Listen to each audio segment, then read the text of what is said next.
Okay, hello and welcome to the fourth episode of Screenplay Archaeology. I am your host, Pyramid Head. And this is me, Shadow, back once again. And today we're talking about Batman Year One. The script by Frank Miller, and it would have been directed by Darren Aronofsky. Now, usually I would say that, oh, it's Batman, we don't need to introduce this concept to anyone. Well, this Batman is quite a bit different. Yeah, totally.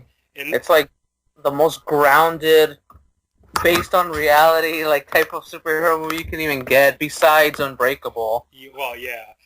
And what this one is it has the same basic initial origin where Bruce Wayne is a little kid and they're getting out of a movie and his parents get killed by muggers, but in this version he runs away from home and becomes like a feral kid on the streets and is taken in by a garage owner called Big Al and his son called Little Al, and I swear that fucking character, whenever they mention him, all I can think of is Big Gay Al from South Park. And go take him on a boat ride. And he ends up living in this garage, and it cuts to, like, I think they say it's like 15 years later, and he's disgusted by the crime all around him. He's writing letters to his dead father, which he puts in envelopes and stamps for some reason. And eventually, he has, an encounter with a corrupt cop, which it then leads him into, and he's inspired by the rise of this police detective who is Jim Gordon, who declares his own war on crime when he's literally the only honest cop around. And this inspires him to become a vigilante, and he takes on the bat motif because he punches people with his father's signet ring, which leaves a bat-shaped mark on them. And he drives around in a pimped-out Lincoln Continental. So yeah, that's this version of Batman. And before we get into the actual script, I wanted to give some background on how this came about, because one of the things that, unless you do a little research, that you don't realize is that after Batman and Robin, Warner Brothers didn't really give up. They kept trying and trying and trying to get more Batman projects out. Like, before Batman and Robin actually came out, they were planning on the fifth Schumacher movie, which has always been referred to as Batman Triumphant online, but just last month, the guy who wrote it, Mark Protosevich, said it was actually called Batman Unchained, and it was supposed to have Scarecrow in it, and Harley Quinn as the Joker's daughter, and then Jack Nicholson would have had like a cameo as like a fear gas hallucination. And they want that would have been amazing. Awesome. And also, apparently, they also wanted to get every villain back in as hallucinations, which means we would have had fucking Tommy Lee Jones as Two-Face again. But yeah, and like George Clooney was signed on, but then like the box office numbers came back for Batman and Robin. They went, oh shit, scrap that because it would have been too expensive. Although I still have no idea how Batman and Robin was as expensive as it was, because it looks like the cheapest movie ever. Yeah, those movies look fucking crap, dude. It's like Forever looks okay. Batman and Robin looks cheaper than the '60s show. Yeah, dude, I was just about to say that. I was like thinking in my head, going, "Christ, it really does look worse than the '60s show." Yeah, it really does. One of those it's crazy. Things is that I would love for the Batman Unchained script to leak, just because people who have read it have said that it reads like a mix between '89 and Forever, which actually sounds really cool. And there were actually a shitload of pitches after this. In fact, if all of them had gotten to the script or treatment phase, I could do almost a whole year's worth of episodes just about that. Because, like, Schumacher proposed a Dark Knight Returns movie, but that never got anywhere. There was a script called Batman Dar Knight, not Dark Knight, Dar Knight, which is stupid, but it actually sounded okay. It was Batman thinks he's not scaring criminals anymore, because this was still going to be a sequel to Batman and Robin. And it was going to be like Dick Grayson goes to college and at Gotham University, and it involved Scarecrow, Jonathan Crane doing his experiments on the students, and then somehow he would accidentally turn Kirk Langstrom into Man-Bat. And so Man-Bat would be after him for revenge, and so Batman would have to come out of retirement to fight them. And they were going to get Terrence Stamp for Man-Bat. He was shit, okay. So I'm this was sold one now. which is also still under lock and key, which I would love to read just because it sounds fucking fun. Basically, it was meant to be, they were trying to scale back the budget. And then they turned this down in favor of focusing on two different projects, one of which was a Batman Beyond movie, which Paul Dini would have co-written, but it never got off the... Oh, fuck, dude. Don't tell me that, man. Now I'm even more pissed. It never got off the ground because the director, who's the guy who wrote the Lundgren Punisher, weirdly enough, he apparently wanted it to be like a hard R movie with Batman dropping F-bombs left and right. What a fucking weird-ass mix, dude. Batman Beyond, cool as fuck. Paul Dini somehow getting in on it, awesome. And then the guy who did Punisher with Lundgren, what? That movie actually references Batman. Yeah, I like it too. I haven't seen it from beginning to end. I've seen it mostly in parts, but yeah, I actually like it, man. It's not too bad considering the comics for the Punisher back then were basically just him showing up shooting people.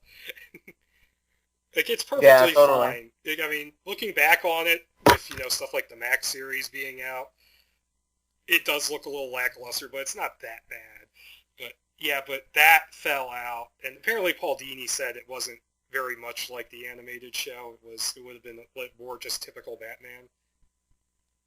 Boring. But at the same time, Schumacher actually pitched the idea of a Year One movie, but they said, he wanted to do Year One, that would have been his first Batman movie if they let him do it, because he's actually a comic book fan. I think he might have been able to pull it off if they let him. But no, they said no, and they kicked him off, and what happened is that they took a meeting with Darren Aronofsky, the director. At that time, he had done Pi, and I don't know if this was before or after Requiem for a Dream had come out, but he basically said to them, half-jokingly, that he would cast Clint Eastwood as Batman and set it and film in Tokyo, standing in for Gotham City, basically saying, that would be his Dark Knight Returns. But then they went, oh, we kind of like this guy, and so they handed the Year One project to him. So how did they get Frank Miller in there? Frank Miller got on it because him and Aronofsky had worked together before they tried adapting Miller's comic Ronin. But that never got off the ground. That comic is fucking weird. I've always heard it was pretty fucking good, man. It's been a long time since I've read it, but it's like a samurai in a cyberpunk future, and normal people live inside a giant fungus or something. It's like a giant base that looks like a fungus. And then it has this bizarre plot twist. I won't say anything else about it, but it was interesting. So yeah, that's how Miller got on it. But even after this project they started work on, they were still fielding other ideas. Because there was two different camps at the time at Warner Brothers. There was one where they were saying, oh, we should do a Batman-Superman crossover movie and spin off from there. And there was other people saying, oh, we should develop separate properties. So you had a Batman vs. Superman movie that they were working on, and the J.J. Abrams Superman, which that will probably be an episode down the line. They both will be. So you had three completely separate projects being sort of developed at the same time. So yeah, that's the background for this script. Now, I guess we should get into the nitty-gritty now, or should we talk about our feelings on Batman? Nah. I think we just head straight into this. Batman, just to say that. Yeah, totally. There's some Batman where I read it and I'm like, okay, the 50s Batman comics. Where it's yeah. I mean, any Batman's fine with me. I mean, they're all products of their time anyway. I mean, everybody gets their Batman. But in this case, my favorite Batman comic is actually Year One. So this script hits me in a bit of a different way. Yeah, because this script is fucking insane, dude. I didn't think it was gonna be this fucking angsty shit. I knew it was going to be weird because I had heard about it. And they actually got as far as doing concept art of this. Fuck, the I need to final see Batsuit, that. it looks like. Have you seen the original drawings of the Batsuit from the early issues? From the comics? early comics, where he has Oh like yeah, where he has I've like seen the that. weird like ears that stick out. It looked just like Yeah, that. yeah. Okay, But cool. yeah, I don't know how they would have made those ears work in live action because the old movie serials tried and they failed. They Yeah. could have pulled it off, seeing as how just batshit insane that they were Well, well, in yeah. the direction This they were whole going thing with is this thing. weird. Like, okay, let's just jump right into it. You can go first. Yeah, the very very first thing that I noticed right off the bat is that like on page one, Miller's already describing so much fucking shit that to me I just couldn't help but laugh because I'm going, this wouldn't work like in a movie. Like there's so many visuals going off Yeah. at once that for sure you could only do like in a comic, dude. Like like cause that's like only like a couple of frames or whatever. Fine, but on the first minute of the movie, there's like so much shit. There's so much Yeah, crap. Seriously, it's yeah, just there's hilarious. And then of course Miller's like sucking Bruce's dick yeah, as always because it's like so dramatic. It's so yeah, dramatic. Yet Miller writes Bruce like this fucking depressed, silent ass, mopey like guy who who has no training whatsoever. He's not even intimidating at all. And yet freaking Miller's like, oh, you know, he has so much rage within him and all this bullshit. I'm like, I don't see yeah, it. yeah. It's really hard to take seriously because of just how over dramatic everything is, and even scenes that would work just by themselves are completely thrown off by the fact that just the little descriptions around them are ridiculous. Like, Yeah, there's totally. at least twice before a fight scene, it begins with, in all caps, pure unholy rage.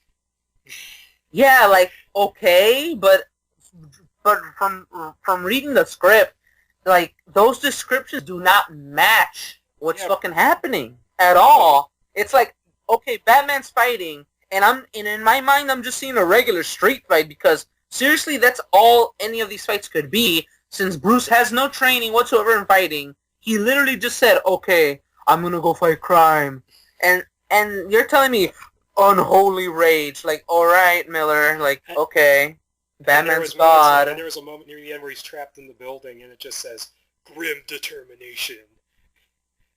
Yeah, like what? Like, how the fuck is that even like happening? Like, seriously, he just turns from this fucking what is he? Like a fucking he's not like a mechanic type of shit, and then all of a sudden like I'm fighting SWAT teams. Yeah, he's a What? mechanic who works in like. I don't know what the hell Little Al is off doing because Big Al's been dead for years and Little Al isn't working in the garage. Bruce is the only one working there, and Little Al's probably doing other shit, you know, other important crap that he has to do. That he has medical training and that he was in. I think there's brief references to the jungle, so I'm assuming that means Vietnam. But a lot of things with this, a lot of like the weird like just grittiness of this probably comes from the fact that Aronofsky wanted it to be a 70s period piece, and he wanted it to be from the ground up reimagining, and it would have a feel similar to the French Connection. And it's insane because that would like reading the script. It like when you told me, oh, he wanted it to be 70s and all that shit. I'm like, holy fuck! Now it all makes sense. But that whole tone he's going for is completely ruined by the fact that Miller loves to just dramatically describe everything. And he writes the dialogue with completely random emphasis on words. Yeah, that's all Miller does anyway. I mean, like in page 2, like when Bruce is having his nightmares, he's just like, oh, Bruce is flinching, and then literally like for like 3 brackets, flinching. I'm his like, holy eyes fuck! pop open wide. And then he has something else right there that goes screaming incomprehensible horror. Like holy fuck, this is like so over dramatic. It is the sound of incomprehensible horror.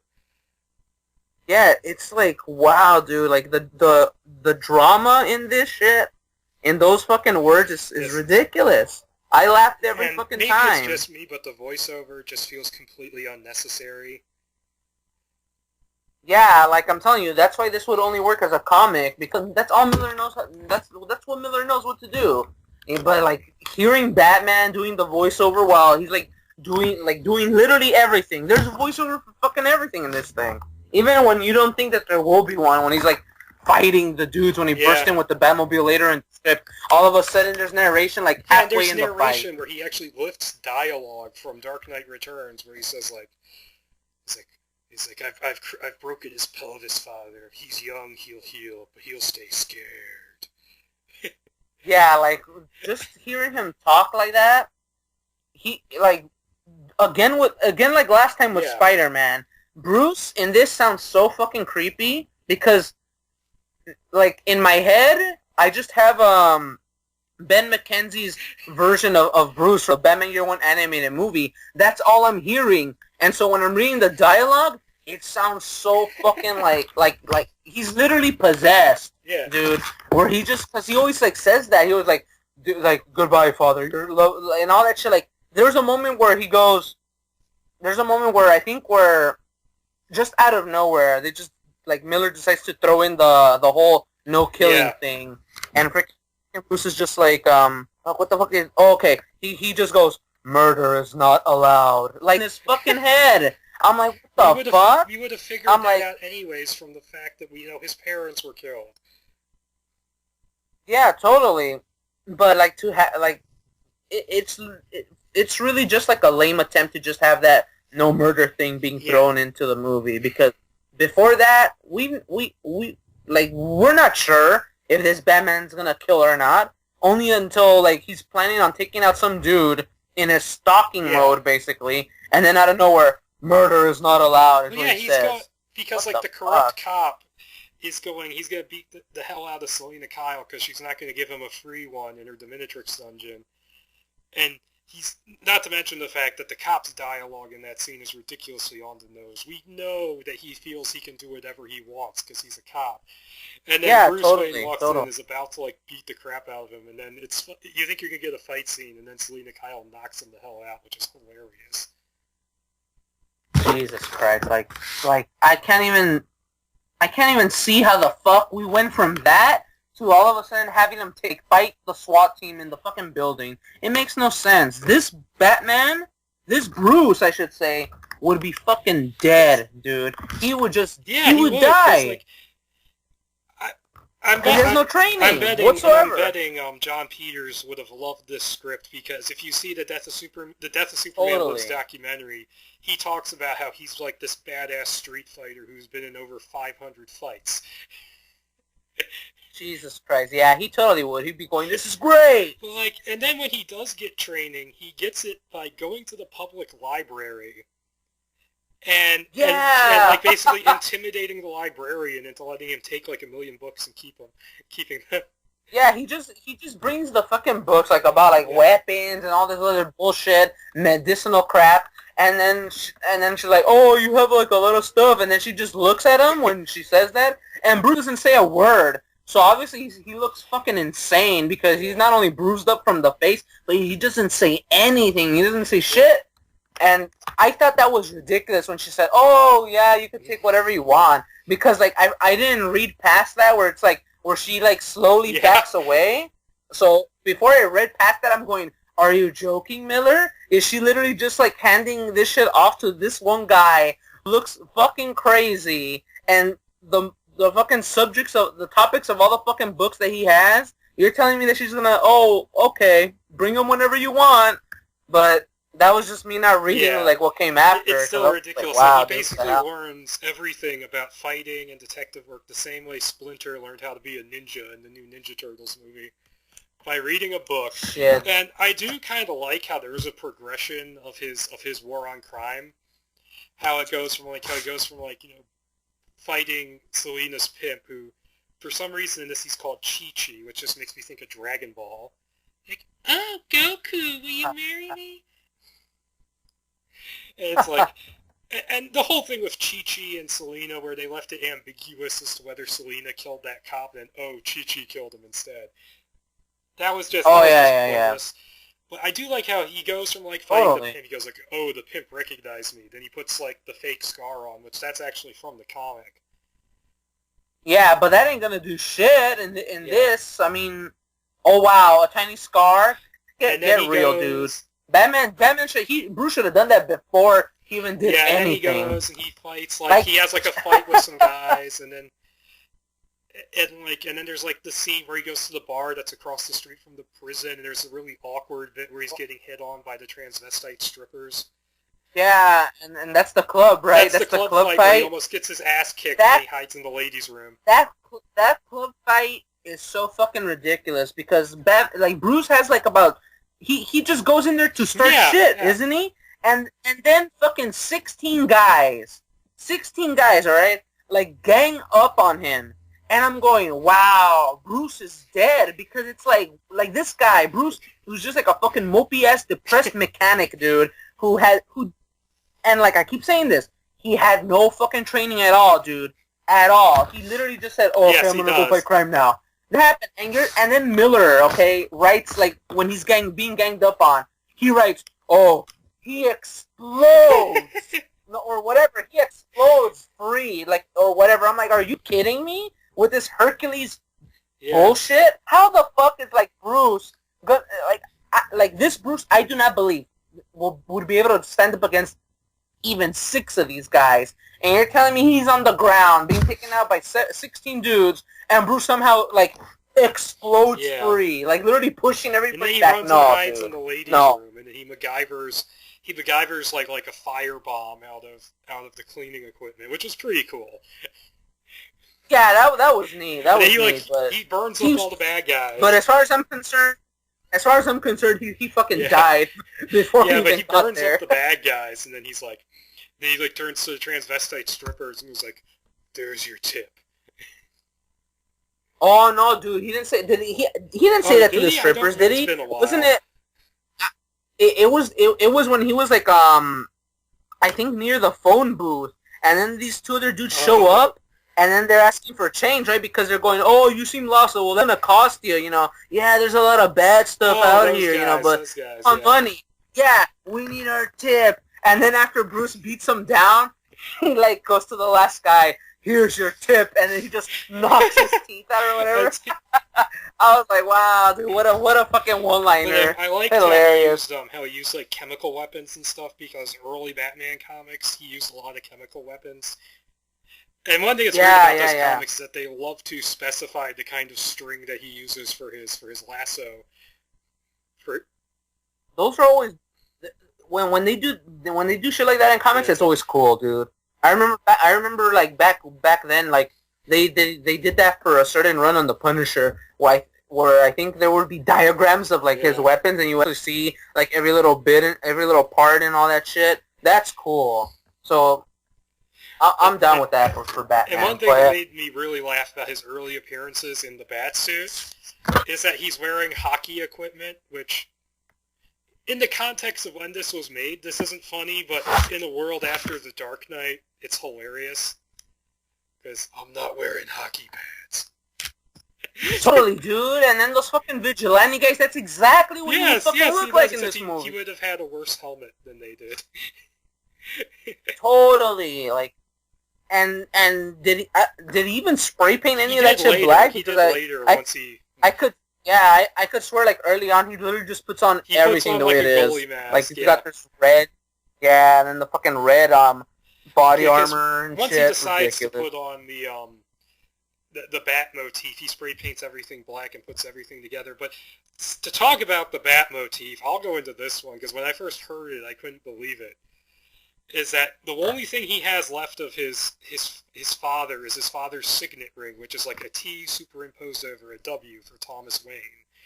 And because he has a dream of his bleeding father telling him to use his inheritance well, when he does his war on crime, he puts on the signet ring, punches people in the face so hard it leaves a mark, and the news media and such interpret it as being a bat. And he goes, amazing. Father, that's what you meant. And then makes a bat suit. Like, wow, no, he didn't, Bruce. Not so this version. Is he Rick James from Chappelle's Show? Like, Johnny Murphy. And isn't I believe there actually is like a costumed hero who does punch people with a ring. Is it the Phantom? Because Oh I shit, know I don't know, there is dude. someone who does that. There wasn't like a Kick-Ass character. I can't remember. Because that's what this is. This is Kick-Ass played straight. I really can't recall. All I know is that the Phantom does wear Yeah. a ring. That's all I know. But I mean, like, I don't think that's not like a signature thing where he's like, oh, let me punch people with this thing. Well, I love how there was one dude on the news going like, this is fucked up. I'm marked for life. Yeah, like, wow, dude. Calm The down. one thing I thought was kind of silly was I know the original comics called him this, but they always referred to him as the Batman with Batman having a dash in the middle of it. Oh, shit. I've never They even do noticed that before. They only occasionally refer to him just as Batman. But yeah, I think, and just to keep on with our conversation about this version of Batman, the Batmobile. The Batmobile is Pitmobile. ridiculous. It's just a fucking shitty fucking car. Like, imagine any shitty car like that you see outside in like areas that aren't populated by like Yeah, it's a rich Lincoln people, and and then just attach a fucking bus engine on it. And, there you go. I'm like, what? How did the thing not explode when it's crashing through everything? Yeah, in this and fucking it's basically a Pitmobile which is painted black with no headlights and heavily tinted windows and like big chrome bumpers and a supercharged school bus engine. Yeah, and then isn't there like a scene where near the end or whatever, where the goons are like driving white limos, Yes. and After they're chasing he goes to attack the the corrupt commissioner Loeb. He goes to attack his mansion, but so he almost screws it up because Selena was there and got caught. And even though he's all upset about murder isn't allowed, he blows the place up with a massive hand grenade. Yeah, exactly. And then he's driving, and then there's the car chase, Yeah. which is actually kind of a cool car chase when he just rams straight through the police cars. Well, yeah, I think he did the same in Batman Batman Begins. I think. No wait. Only Oh without yeah, the he did. Or was that the cars that were It was parked the on cars top on of the the roof. roof? Yeah, there we go. Yeah, but there were no limousines in Batman Begins. They should have added them in. Baby. Oh man, this fucking script, dude. Seriously, reading it, like I was saying in the beginning, it's really grounded. Like I hate when they say, "Oh, we're gonna ground this in reality," but this is like about as close as you can get to like what Kick-Ass. If Kick-Ass wasn't a parody, this is the movie. This is what it would have been like. Because this movie is like it plays it straight. Though it still plays everything straight, like with the whole superhero bullshit, but it's so fucking it's so like raw as fuck, and like in the ghetto type of shit. It's ridiculous. Like I have no idea how to describe it. Like when like the whole '60s I mean the '70s thing that Aronofsky wanted this to be. It makes more sense now because since I've seen a bunch of the fucking a shitload of those exploitation films.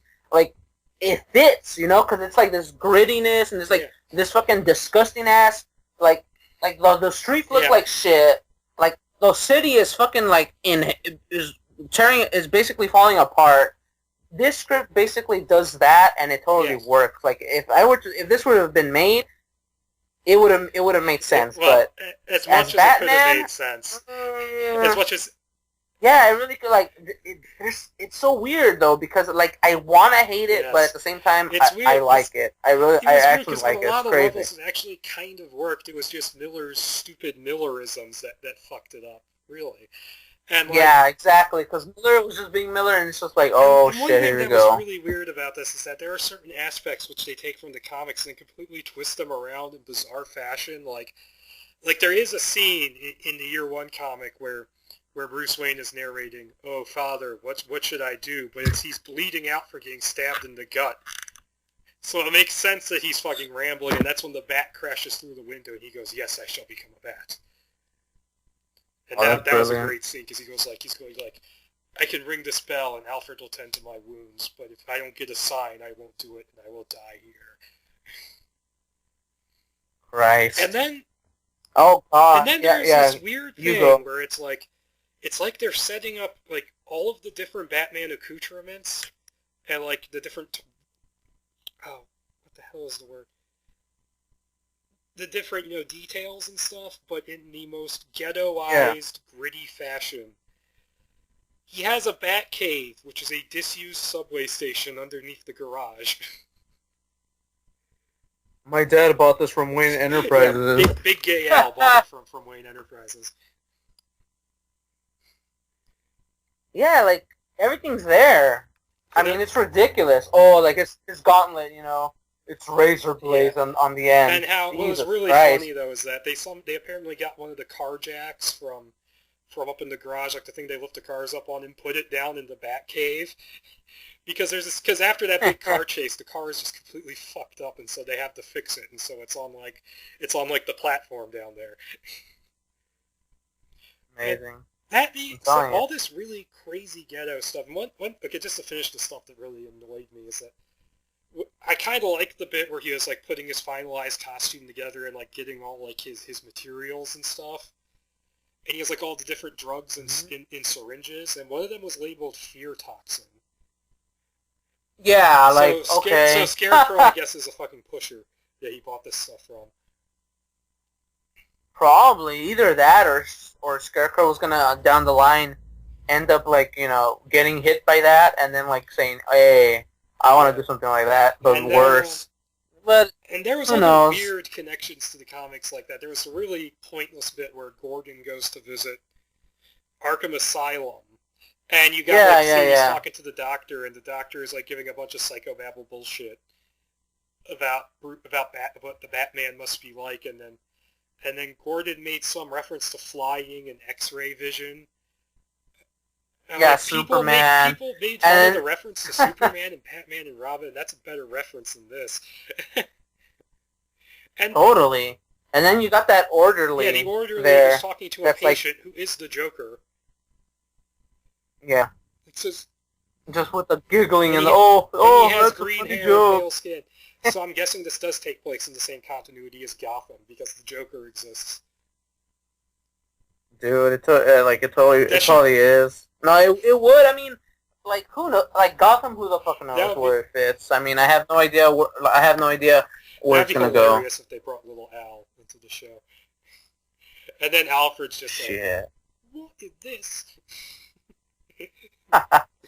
Oh, and then of course you can't have a Frank Miller script or whatever without calling out a bunch of whores everywhere. He goes way overboard with the prostitution in this. In the year-long comic, it doesn't really go much beyond the fact that Selina and Holly are hookers. That's really it.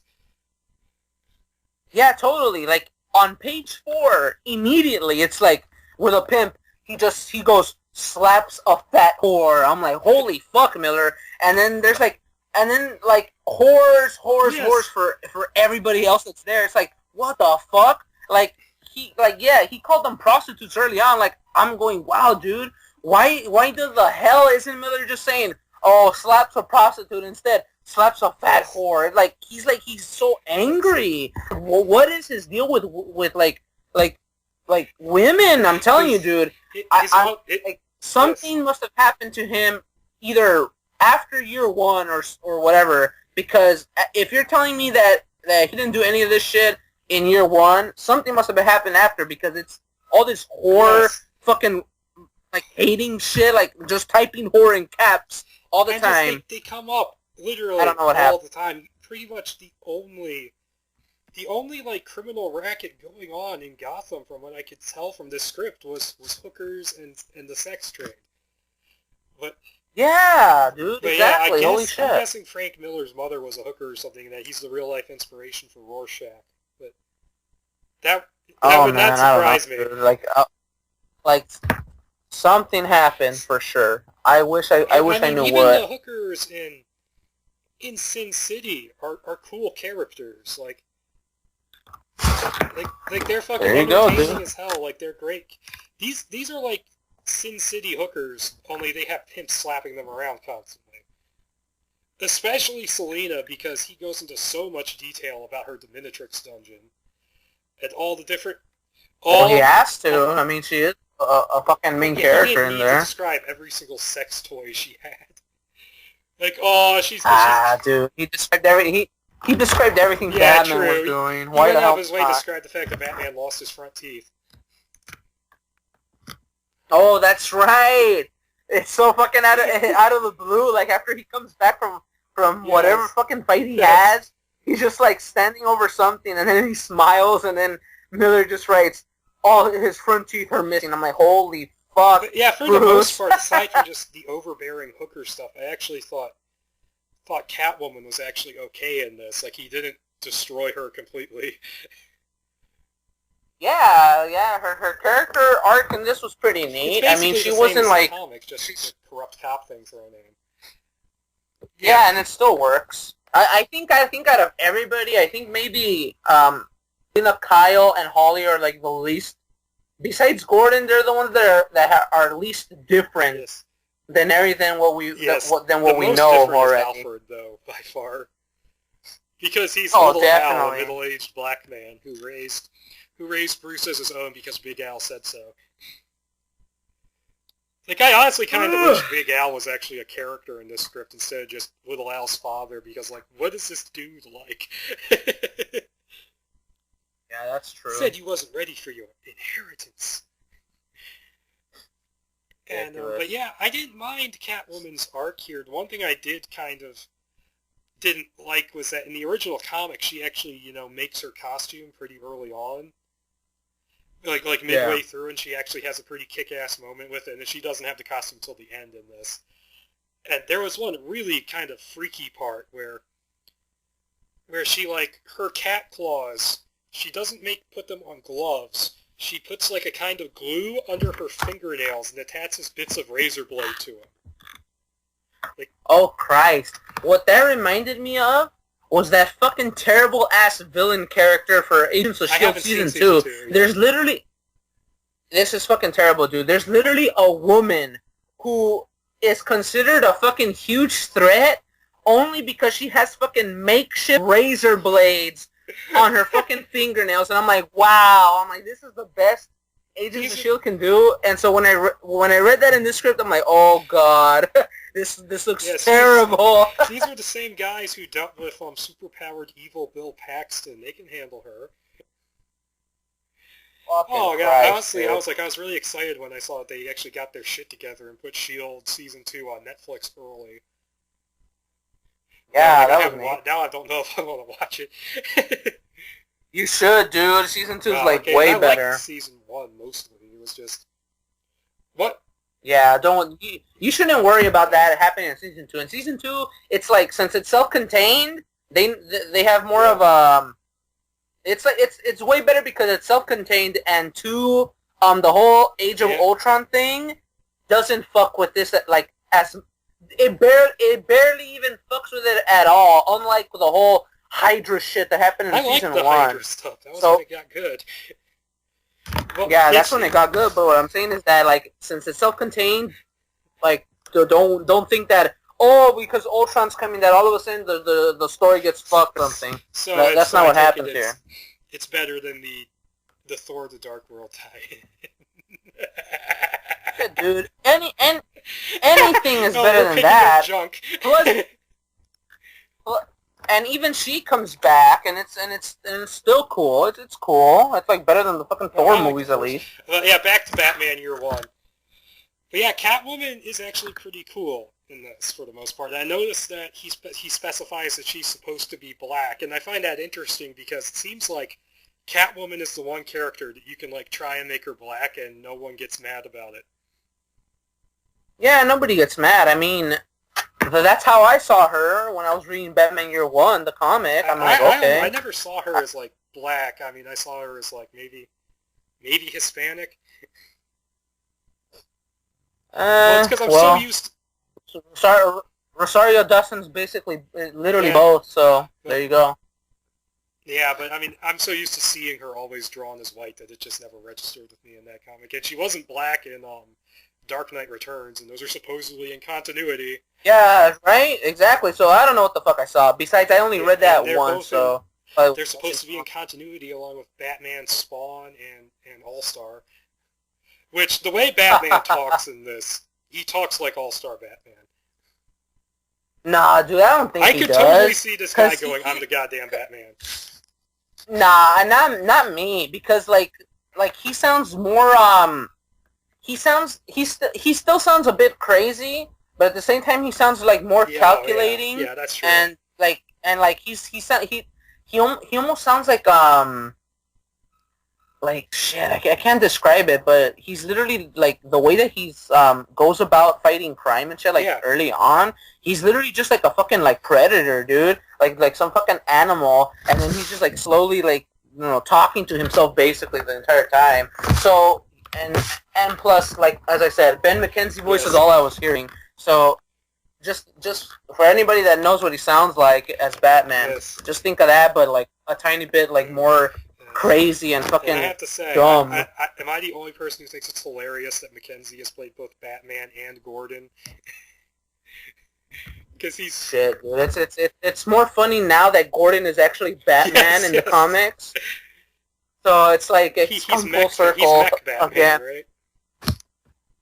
Yeah, he's Mech Batman. And it totally works. Like, the story doesn't suck. Otherwise, it would have been fucking hilarious. But... honestly, it's kind of hilarious just thinking about it.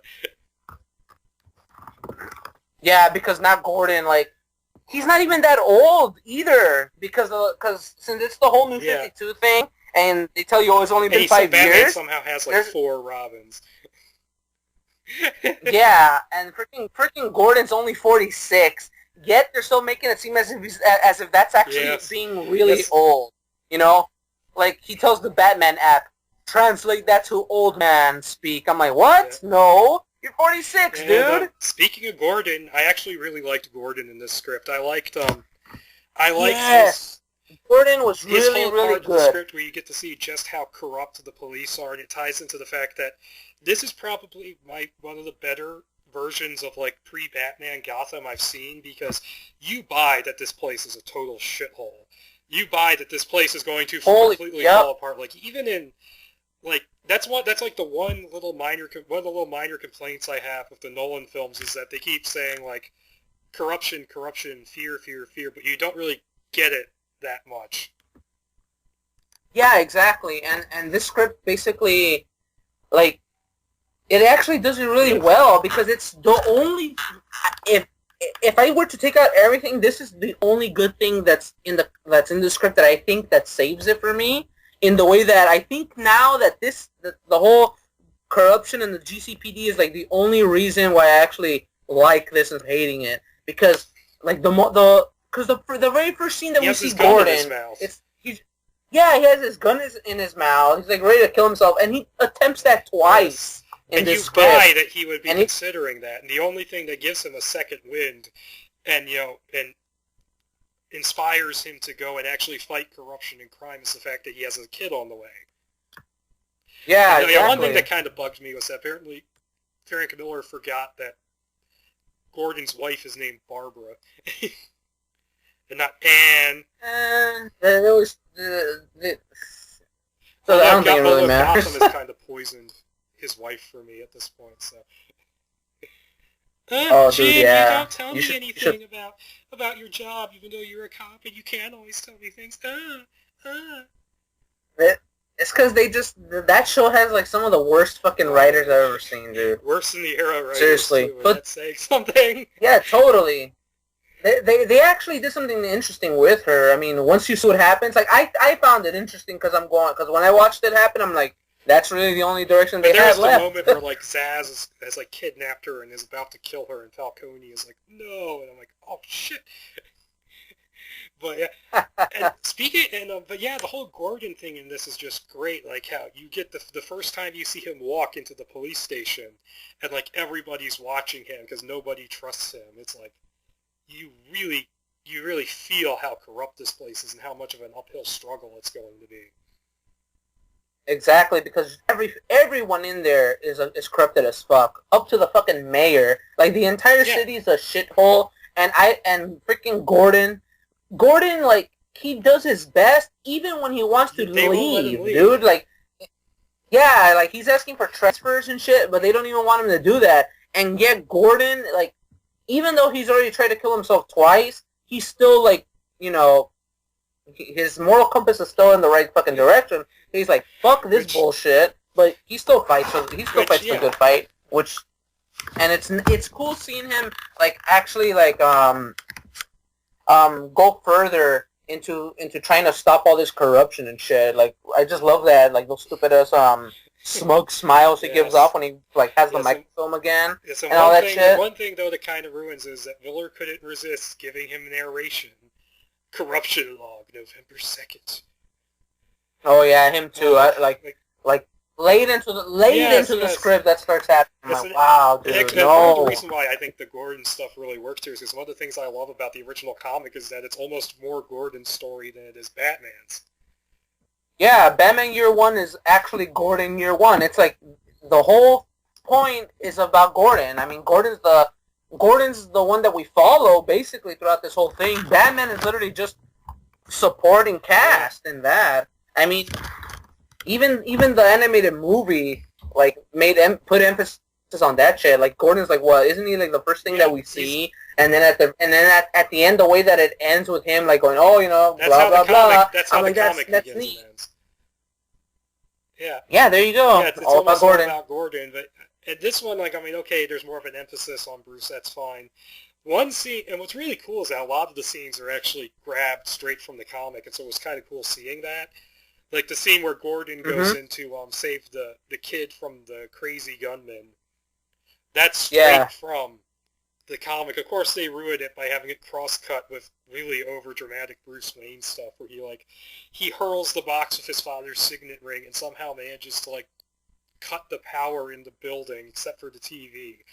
And he sees Gordon doing his shit on the TV, and he's like, Father, is this what I must do? And he's watching it going like, ooh, ooh, ooh. And then Gordon's like, I am declaring my war on crime. He's like, and Bruce Wayne's just like, yes, that is what I must do. Yeah. And yeah, exactly. Like, that's what I really like, that Gordon is like the one that gives him the last push, only for him to go, oh, Dad, thanks for the idea. And then, of course, it's interspersed with him having a vision of his dead father handing him the ring.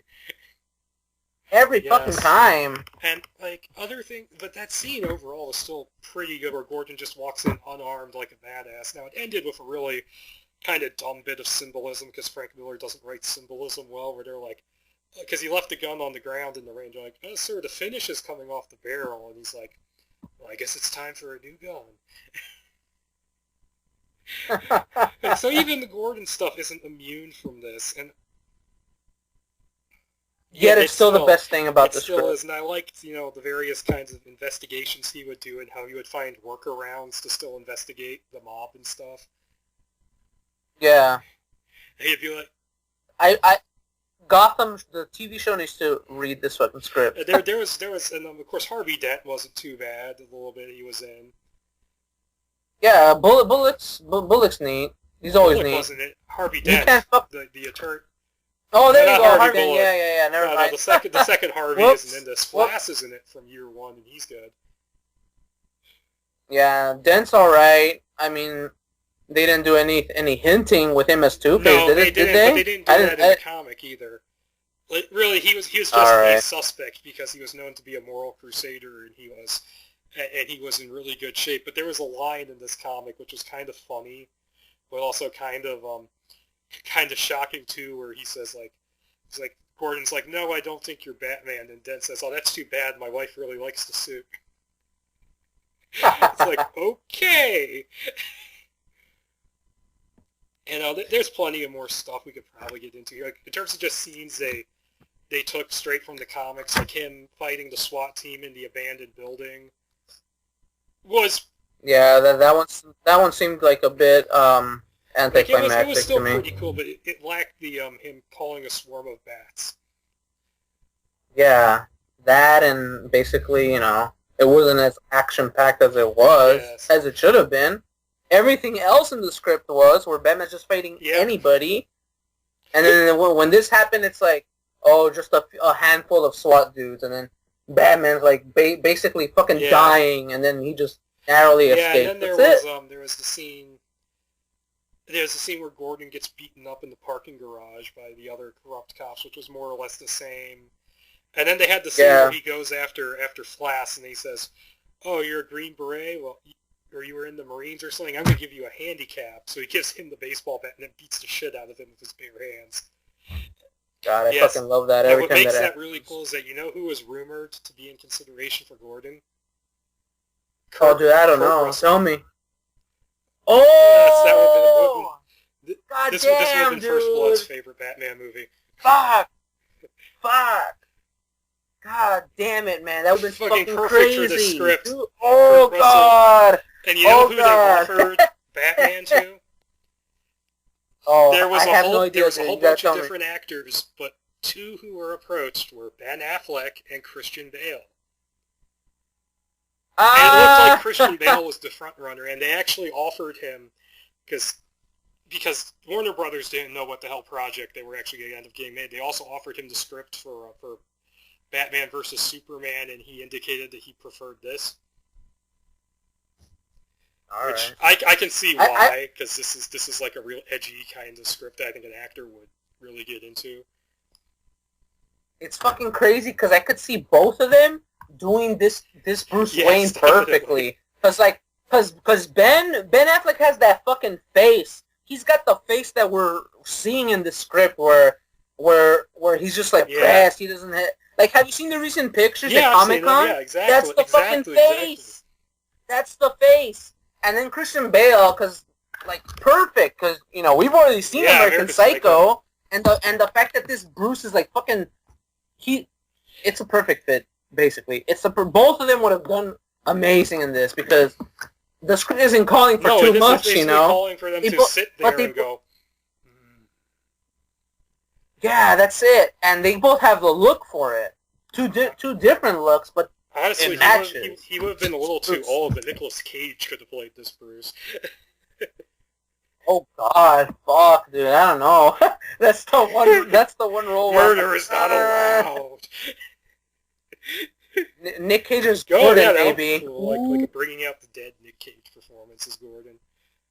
Yeah, totally. So just imagine Nick Cage when he used to have hair, and then just give him his glasses and mustache look from Kick-Ass. Yeah, give him that look from to go. He has that looking like where he played a cop. What the hell was it called? I didn't see it.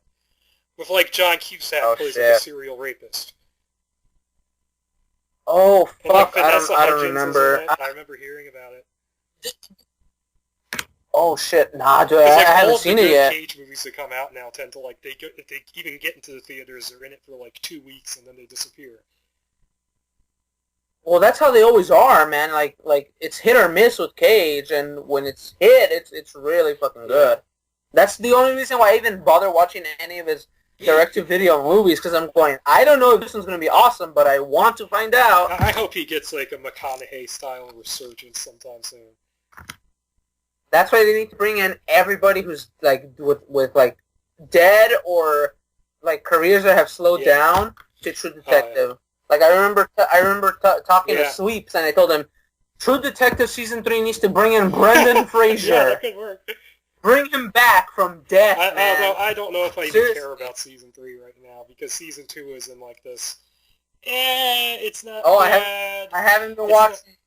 I'm not going to spoil anything, but it's not bad, but it's not great. It's biting off more than it can chew, all that. But alright. Although Vince Vaughn does rip a guy's fake teeth out at one point. Holy shit. Yeah. You see? Get Brendan Fraser to do that. But have him be a good guy instead. Yeah, but this script, is like... If Frank Miller could have just toned his bullshit down, this might have been a decent kind of thriller. Yeah, totally. I mean, the movie doesn't have to have any of the fucking over-dramatized bullshit. I bet Aronofsky would have, the sense to... Because scripts always change before they go into a movie. Like, that always happens for reasons. But yeah, exactly. So removing Miller's bullshit from this is a movie I would have actually have seen. It's like with Superman Lives, we got robbed. Like, I can't believe I'm saying it, but we got robbed. But with this, if this movie had actually come out, we would never have gotten another Batman movie. This would have been, Totally.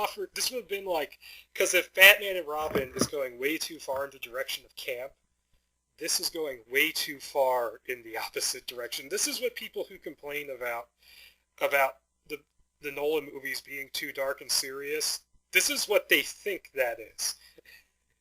Oh, exactly. Because this is totally taking everything completely seriously. Yeah, exactly. I mean, this is like really like dark and gritty as fuck as you can get with this shit. Like, I mean, come on, dude. Batman attaching razor blades to his fucking wrist gauntlets. And he has like super glue. What do you need? Yeah, he does all this super glue shit. It's like the most, like, I could do this by going to freaking Kmart or Walmart, and I'd be like, I'm Batman now. That's how fucking insane this shit is. He has all these, like, he has like his chemical bombs, his needles, the stuff he throws, and then he also has super glue and a tape recorder. Yeah, and he doesn't even have fucking like batarangs. He just carries knives. He has bat-shaped brass knuckles because he stops using the signet ring after a while. And we both said that whole leaving the mark thing. Zack Snyder must have read this script. Yeah, because like you totally see the fucking bat-shaped scar on that one guy in the trailer for Bat vs. Soups. And I'm going, wow, like he must have read this, and that's like the only thing he kept. One of the only things they could have kept that would fit in that movie. You know what's ridiculous, dude, is that David Ayer's Joker would have been perfect for this universe that Miller was building. Yeah, knocked out teeth.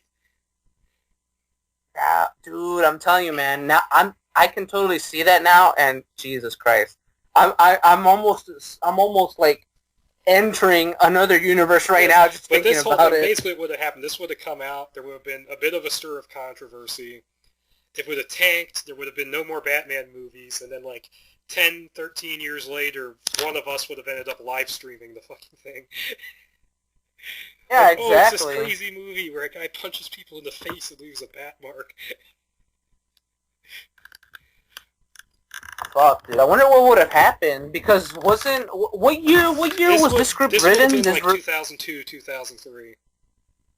Okay, it would have been insane to me if this would have happened and then it would have bombed, because I still think that we would have seen Batman or Superman movies after this, just by the fact that Smallville was happening like a year before the script. We would have seen Superman because they were still working on that. Oh god, dude, imagine like if this happened and it would have gone to shit, we could have probably seen Batman on Smallville. but there was but they were working, but at the same time there was like the J.J. Abrams Superman script and Batman vs. Superman, which ended up as just a background logo gag in I Am Legend. Oh yeah. Yeah, like so yeah, exactly. Like I read about that happening and then it didn't happen and then I Am Legend, I'm like, oh cool. Maybe we'll one day get it, but and then it happens. So goddamn trippy. But, yeah, it's crazy. But yeah, so we probably would have gotten Superman at least. Hopefully not the J.J. Abrams Superman, but because who knows? I doubt that script was just like, ugh. We would have gotten the Smallville movie universe. That's what would have happened. Still wouldn't have been Superman in it. He would still have been dude. Yeah, exactly. And then I don't even know if they called him anything else after that. I can't remember. Much of it. I doubt they did. They probably still called him the fucking Blur.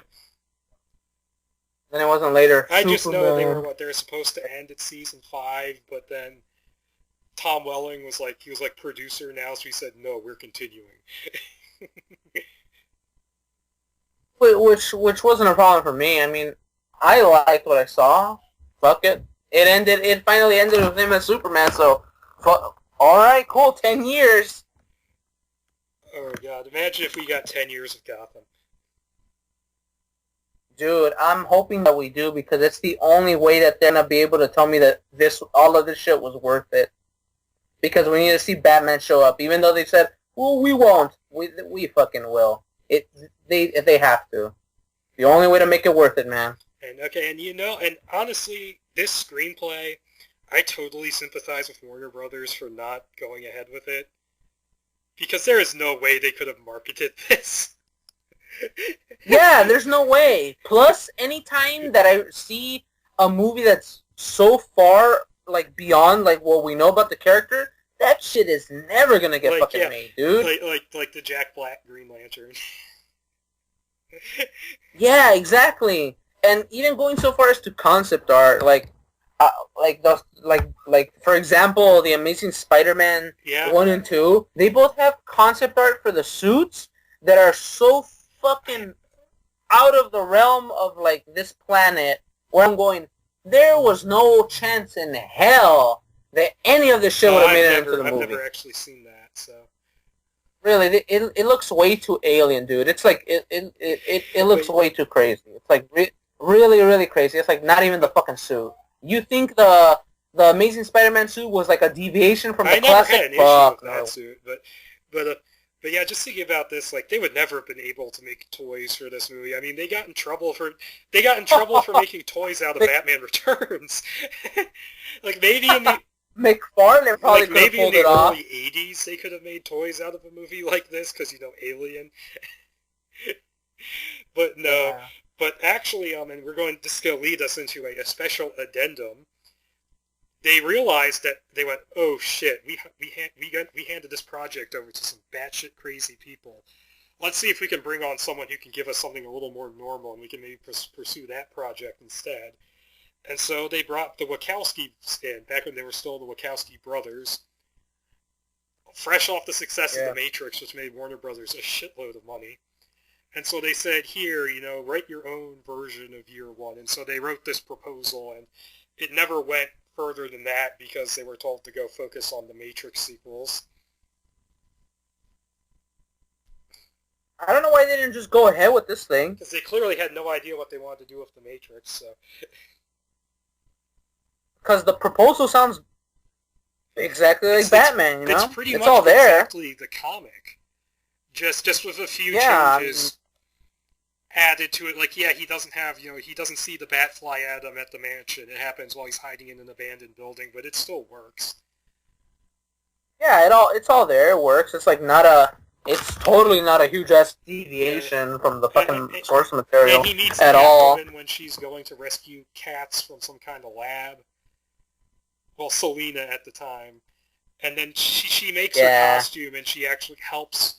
Because that's a scene that they actually did cover fairly well in the Miller script, because the ending of Year One is that in the comic it's his infant son that they kidnap, and in the Miller script it's his pregnant wife, but it's basically the same thing. But they kidnap them in an attempt to kill them to get Gordon to go away, and then Batman saves the kid, but his mask comes off, and then it's implied that Gordon does know, but he has plausible deniability. Which in the Miller script, it's not really as good, because in the comic he was investigating Bruce Wayne. So here it's like, oh, it's some random guy whose face he sees. Until, of course, when he unveils himself as Bruce Wayne again. You got little Al going, Bruce, this place is sweet! Which, I forgot to say that it ended up just being a really weird, out-of-left-field setup for a somewhat traditional Batman. Yep, that's exactly it, man. It's like a weird, crazy journey just to get to. Oh well, yeah. But then back to the Wachowski version, it's pretty much just Batman Year One, the comic, with a few deviations. And instead of kidnapping his infant son, it's his daughter Barbara in this one, because apparently the Wachowskis wanted to set up Batgirl. Which, cool enough, as long as she ends up getting to be Oracle eventually, I don't really care. But yeah, and then Catwoman actually helps, because apparently Falcone does his own dirty work in their version.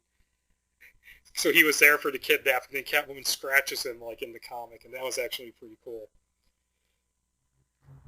Yeah, the only thing that I think that's totally different is the end, with like the Joker on a fucking speedboat, poisoning the reservoir. Instead of it being Gordon sitting on the roof saying, "Oh, I gotta talk to him about this guy who wants to poison the reservoir," they show them chasing the Joker while he's trying to do it. Yeah, and it to me it's like almost comical. It almost looked like straight out of like the fucking cartoon. Just him like chase, like where right here where it says chasing after a madman using a speedboat, and then Batman just shows up flapping and shit, and then Gordon's just smiling and all that crap. But I was just thinking of like Hamill's Joker, just like laughing while he's driving this fucking thing around. Yeah, so yeah, their proposal wasn't bad. I would have liked to have seen a full script of it at least. Yeah, to judge it properly, I don't know if I would have wanted to see Batman in bullet time, but even if the Red Hood kind of did bullet time a little bit. Well, yeah, because we have to see how fast Batman is. How fast Red Hood is, where he just flips around and cuts the line. I hear that movie's actually better than the comic was. Yeah, that's what I always hear from everybody. Yeah, but who knows? I haven't read it myself, so I don't think I will. Either, but I mean, I haven't even read Hush yet, so you know how out of date I am. Yeah, neither have I. But novels either. But you have to. They got the lamest fucking movie incarnation possible. Oh, we know everything about Gotham, but we don't know who Batman is, and we're going to conquer the city with zombies who will just rot. No, that movie was so stupid. Yeah, it really was. It was like they should have not have added in that whole Robin thing at all. They really fucking ruined like a good fucking story arc. They call it Batman versus Robin, and that's like, what, 10 minutes of the movie? Yeah, Batman exactly. sets like all these deadly death traps to keep Damian inside the house. It's like, okay, you want to? Yeah, he almost fucking kills them, dude. But oh yeah, I guess my final thoughts were the Miller Aronofsky version might have been an interesting movie because I mean Aronofsky is an incredible filmmaker. I mean, The Wrestler is awesome. Yeah, like seeing how his stuff looks like, it would have been really cool to see this fucking Batman like visually at least. Even if the movie would have been shit, it would have been nice to just look at. Plus, it's like it's a really really fucking interesting like version of him too, because out of all the alternate versions of Batman that I've seen, this is one of the probably the only one where it's like so far like from Batman that you're just like, holy shit, what the fuck is this? And just seeing it being like straight up street Batman, you know, just fucking fighting like a fucking maniac, street fighting shit. It's really crazy. It's like I don't know how to describe it properly, but I would have wanted to see this. To see, or at least jump over into that alternate universe. It's not like Superman Lives, where it's like, okay, I definitely want to see that movie. This is one where it's like, oh, okay, this could have been interesting. I mean, there is a scene at the end where Batman goes like, "Who are you?" And Jim Gordon gives the samurai cop response. He's like, "I'm a cop." Yeah, don't they go back? Yes, he goes like, "I'm a cop." On that a bit. I'm the Batman. Yeah. To me it sounded so fucking awkward. I was like, oh shit, what the fuck is this? This is like terribly written. Da, da, da, da. The only thing that would have fucking ruined this, if they would have made it, is the pacing. Yes, because to me, that was the biggest problem of this thing. There's so much shit happening where you're cutting to other scenes in other places, and then sometimes you're doing that, and then sometimes the script does it all in between. So we go over here, we come back over here. We do this, we're all of a sudden on this other place. It's just like, I don't get it. The only thing that could have possibly made this more overdramatic is if you had these gritty-ass street scenes accompanied by, like, the Danny Elfman score. Oh my goodness, dude. He gets his teeth popped out. How the fuck, like, seriously, I didn't think about music at all reading this. Now I'm just thinking, oh shit, where the fuck would you even place it in? The only music you would be able to use in this is like fucking 70s funk music. That was the only thing that would fit. I have no idea, dude. The music that would fit properly for this would be like this, like, sort of silent, ominous type of, music that you would hear from the 80s, you know, but that it's kind of quiet, because overblown type of shit, it wouldn't work at all. The club scene doesn't even need original music. You just pick out whatever the fucking club would Let play. That's Tarantino it. pick out the songs for the movie. Oh fuck, dude. Or get like the Barney Miller theme in there somewhere. Okay, never mind.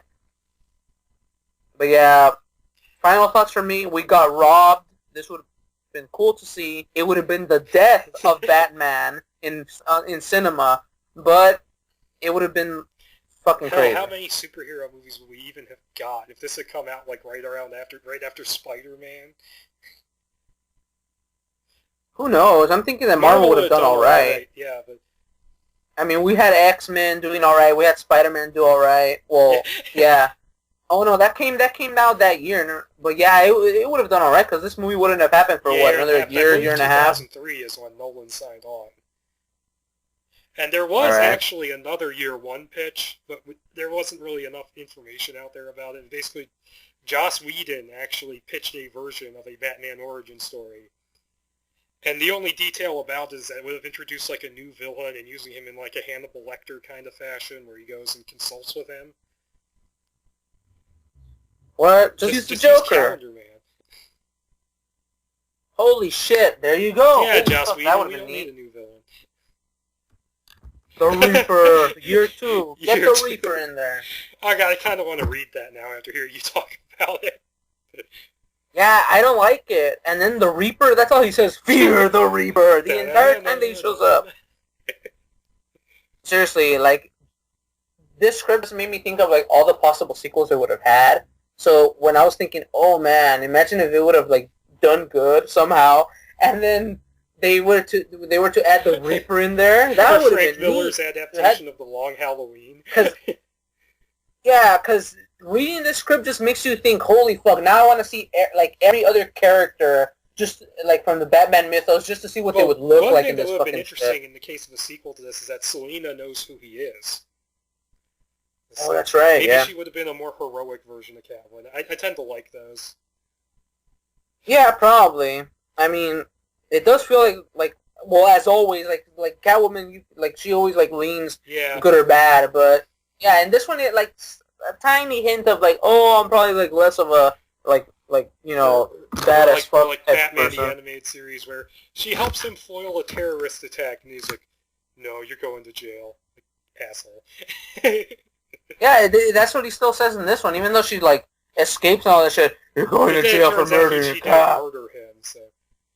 Chi-Chi. Yeah. Chi-Chi ran upstairs and stabbed him with her helmet. No, it's not that Chi-Chi. Oh, right. Christ. But yeah, pretty good, I guess. But yeah, it was definitely an interesting script, and it was more fun. Like, I mean, I wasn't completely pissed off at it like I was at, say, Spider-Man. Yeah, like, if anything, that script was further away from the source material. Yeah, but this with Christian Bale playing this role, it could have been kind of awesome. Kurt Russell. Yeah, like because this thing is just insane. People really need to read this to like understand just how fucking what kind of a fucking readaptation like this thing is. Yes. Like really like if you were thinking about let's reboot the comics, this is like the biggest reboot you could ever fucking have. I wonder if we maybe dodged a bullet from Aronofsky not directing the Wolverine. Oh fuck! What? Nah. Well, they didn't have fucking Miller writing that one. It would have been more because Fox actually gave a damn about their X-Men movies, so they would have been like. Yeah, after Origins, of course. Yeah, after it's like they made Origins and they went, wow, we really fucked up, and so they went and started making good movies. Like, holy shit. Yeah, out of nowhere. And now we're getting. Oh yeah, Kevin Feige talking about how the new Spider-Man is going to be like a John Hughes movie, and like X-Men Apocalypse already looks like one. Beat you to it, Kevin. Yeah, I can't wait to see his new suit. New Spider-Man. Hopefully it's not shit. Spider-Man suit. Oh, he's just going to buy a Halloween costume like he does in the Cameron script.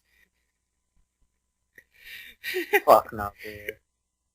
That's so dumb. That only got me mad because like the Halloween costume is just made because of of what people see Spider-Man look like, and yet it's way better than anything that he ever made. Get out of here, dude. There's no fucking way that any fucking like no-name street shop that sells Halloween costumes is gonna like provide quality fucking shit. No. So yeah, I guess we can just wrap up now. Yeah, Batman Year One from Aronofsky and Frank Miller. What the fuck? we got fucking robbed. Maybe that wasn't such a bad thing. Yeah, exactly. That's exactly what it feels like. It's like, as I said, totally on the fence of whether this is good or bad. But I don't know if me wanting to see it like makes me lean all the way to a certain direction. I mean, I want to see it in the sense of make like an animated movie out of it, or do a comic anthology of like all these unproduced DC movies, like throw in Superman Lives and Justice League Mortal and. Yeah, they should at least do that. Just do the comics. I mean, what do they have to lose? DC is writing garbage like comics anyway, except for a certain few. To make this. RoboCop 2 got turned into a comic with the original script. Fucking do it for this one too, man. Yeah, they're gonna have to. If they're working with Miller to do Dark Knight Returns 3 or whatever Dark the fuck. Knight 3, the master race. They better fucking do this. They better do Batman Year One, like alternate version, and then just have it be this. I just want to know what the master race is in that context. Yeah, it's probably gonna be like well, I have no clue. It's probably gonna be like not even a race of people. It's probably gonna be something else. Maybe more Superman beatdowns, hopefully. But yeah, that was Aronofsky and Miller's Batman Year One. So yeah, I guess we could call this the end of the episode. Yep. Until next time with I guess another Batman script or The Crow or. Yeah, who knows? I'll have to, if I can get Veps to sit still long enough to do Silent Hill. Veps, hurry the fuck up on that shit. But yeah, alright, that was Year One, and until next time, guys.